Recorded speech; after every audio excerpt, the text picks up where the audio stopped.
Member for Saanich North and Islands. Thank you, Mr. Speaker. The Mental Health Act is outdated. It prioritizes discipline and control and makes people with mental illness feel like they failed for having a health issue. The Act hasn't been seriously updated in 25 years. Advocates, legal experts, community members, and independent officers of this legislature have all called for a serious update and review of this Act. A couple of weeks ago, the All-Party Committee reviewing the Police Act recommended the same. The Tyee reported that the government was modernizing the Act, and then the Attorney General said that there was no plan to modernize the Mental Health Act. Community members told me that they knew that that initial report was too good to be true. In 2001, this government has celebrated the largest investment in mental health services in BC, and yet it's remarkable that the government is investing all this money into a problem but have not changed the foundation of the issue. It remains untouched. Decades from now, this government could be known as visionary leaders who responded to a growing mental health crisis. So my question, Mr. Speaker, is to the Minister of Mental Health and Addictions. When is she going to review and update the Mental Health Act? Attorney General. Thank you, the member raises some important questions about the Mental Health Act. It's one of the statutes in the province that deals with involuntary care. We have an Adult Guardianship Act as well. Staff within the Ministry of the Attorney General are doing a review of the Adult Guardianship Act right now.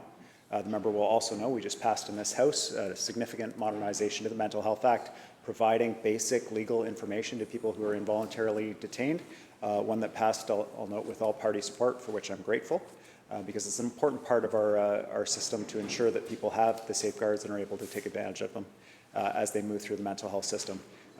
We aren't able to do everything at once, but we're doing important work on these statutes that are really important to people's lives across the province. Member for Saanich North and Islands, supplemental. Yeah, thank you, Mr. Speaker. We actually have changed one significant part of the Act. We have not done a significant review of the Mental Health Act in decades, yet we are expending hundreds of millions of dollars on that Act that is founded on values that are from a completely different generation. And those are the outcomes that we're getting. We know that outdated acts can cause harm.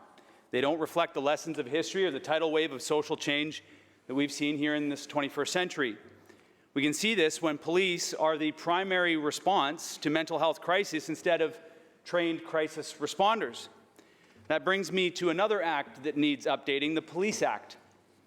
The committee reviewing the Police Act recently tabled our report a couple of weeks ago. It was called for transformational change. The Police Association, BC Police Association, liked the report. The representatives that I spoke to at an event earlier this week were very supportive. In fact, expressed to me their gratitude for how the committee articulated the challenges that police services face in this province and how we navigated what can be tricky territory.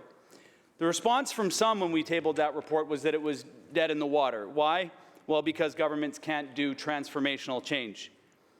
The response from this minister is that there's going to be consultation this summer. I don't believe that's good enough. This file needs leadership, Mr. Speaker.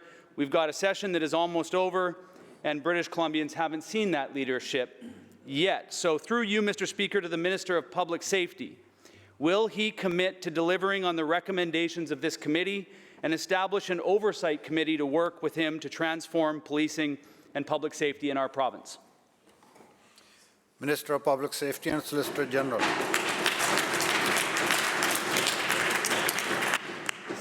Thank you, Honourable Speaker, and I thank the member for his question. And what I can tell you is that I think the committee did some outstanding work and delivered to this chamber and, in fact, to the public a very comprehensive report in terms of how we reform policing in this province.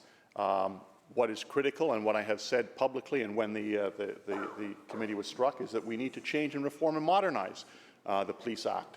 And that work is underway, and the work of the committee is going to be a critical component on the reform of that piece of legislation. And what I can tell you is that my public statement so far has been is that the report is now within my ministry. The analysis on the recommendations is underway.